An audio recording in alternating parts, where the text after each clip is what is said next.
সাগরদিঘি উপনির্বাচনের খবর দেখব, কিন্তু তার আগে এই মুহূর্তে সবথেকে বড় খবর রায়গঞ্জে যানজটের সমস্যা, এবং এটি দীর্ঘদিনের সমস্যা। এই সমস্যাকে নিয়ে বারবার আমরা রায়গঞ্জে যানজটের পরিস্থিতি আমরা দেখেছি এবং এ নিয়ে আমরা বিস্তারিত আবার জানবো। আমাদের সঙ্গে এই মুহূর্তে জুড়ে রয়েছেন একদম রায়গঞ্জ বাস স্ট্যান্ডের কাছ থেকে রয়েছেন হীরক। আমি সরাসরি চলে যাব ওখানে। হীরক, জানতে চাইবো ওখানে যানজটের দুর্ভোগের কি সমস্যা রয়েছে, কি পরিস্থিতি রয়েছে, আমি জানতে চাইবো।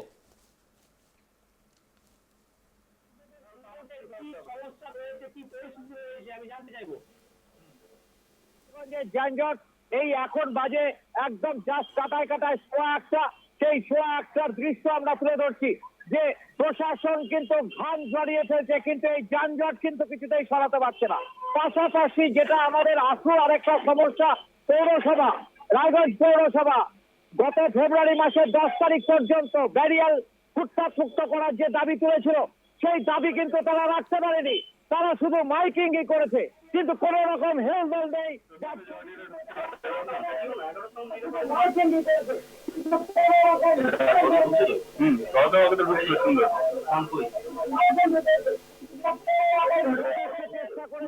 এবং এখানে সাংসদ দেবশ্রী চৌধুরী যে এখানে ফ্লাইওভার হবে, এখানে আন্ডারপাস হবে, সবটাই 20 বার চলে। শুধু তাদের বন্যা বইয়ে দেন এই ভোটের আগে আসলে, ঠিক পঞ্চায়েতের ভোট তার আগে বিজেপি এরকম স্লোগান দিতে শুরু করেছে। সেই দৃশ্য আমরা তুলে ধরবো যে দেখুন যানজটের সমস্যা কি।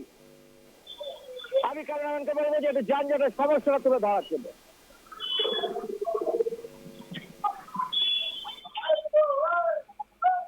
দেখতে পাচ্ছেন যে কিভাবে যানজট হয়ে আছে। ট্রেন কিন্তু প্রায় 15 মিনিট আগে এখান থেকে পাস করে চলে গেছে, তা সত্ত্বেও যানজট কিন্তু কমছে না।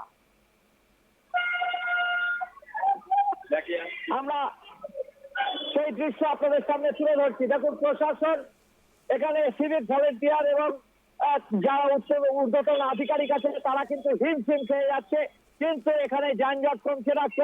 টোটো অটোর যে ভিড়, সেই ভিড় কিন্তু রয়েছেই, এবং ব্যারিয়াল ফুটপাতে দিয়ে লোক যাতায়াত করতে পারছে না। সেই দৃশ্য আমরা আপনাদের সামনে তুলে ধরছি। দেখুন একটি অবস্থা, অফিস আওয়ার্সে এদিক দিয়ে যাতায়াত করতে পারে না জনসাধারণ এবং স্কুল বাস, তারা কিন্তু অনেক সময় দেখা যায় যে পরীক্ষার হলে গিয়ে পৌঁছাতে পারছেন না। সেই জায়গায় থেকে কিন্তু একটা বিরাট সমস্যা দেখা দিয়েছে রায়গঞ্জের এই বুকে। সেই জায়গায় আমরা বারংবার দেখে আসছি যে এই যানজট মুক্ত করার জন্য আমাদের এখানে বিভিন্ন রকম প্রতিনিধিরা আশ্বাসন দিয়েছে, কোন রকম হেলদোল হয়নি।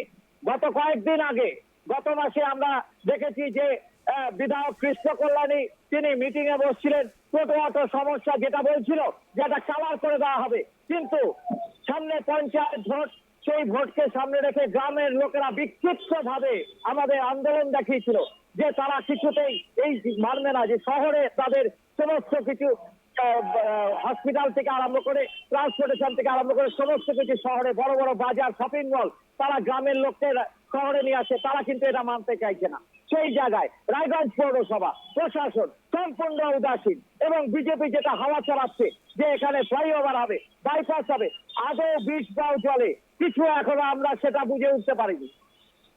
আমরা সেই দৃশ্য আপনাদের সামনে তুলে ধরছি।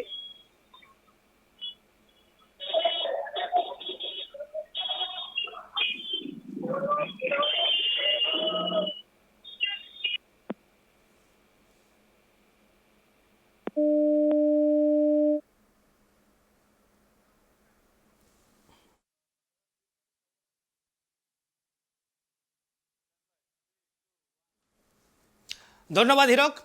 আমরা রায়গঞ্জের এই যানজটের সমস্যা কিন্তু আমরা দেখে আসছি দীর্ঘদিন ধরে, এবং এই যানজটের সমস্যাকে নির্মূল করতে রায়গঞ্জ প্রশাসনের পক্ষ থেকে কিন্তু সিদ্ধান্ত নেওয়া হয়েছিল যে গ্রাম বাংলার যে সমস্ত টোটো রয়েছে সেগুলো গ্রাম বাংলার মধ্যেই চলবে, এবং শহরাঞ্চলের যে সমস্ত টোটো রয়েছে সেগুলো শহর এরিয়াতে চলবে। এবং এ নিয়ে গ্রাম বাংলার যে সমস্ত টোটো চালকরা রয়েছেন তারা এ নিয়ে বিক্ষোভ প্রদর্শন করেছেন, টায়ার জ্বালিয়ে বিক্ষোভ প্রদর্শন করেছেন। কেননা আমরা যদি এই মুহূর্তে দেখি, স্কুল, কলেজ, বিদ্যালয়, হসপিটাল, আদালত সমস্ত কিছু কিন্তু শহরমুখী, এবং পেটের রুজি রোজগারের দায়ে কিন্তু শহরমুখী হতেই হয়। শহরমুখী না হলে সেই টোটোতে ভাড়া উঠবে না, তাতে অনেক সমস্যার সম্মুখীন হবে গ্রাম বাংলার টোটো চালকরা।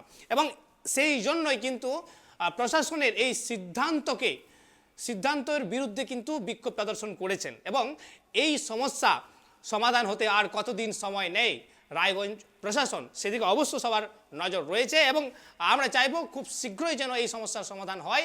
এবং যানজটের সমস্যার জন্য কিন্তু বারবার মানুষকে অনেক দুর্ভোগও ভুগতে হয়।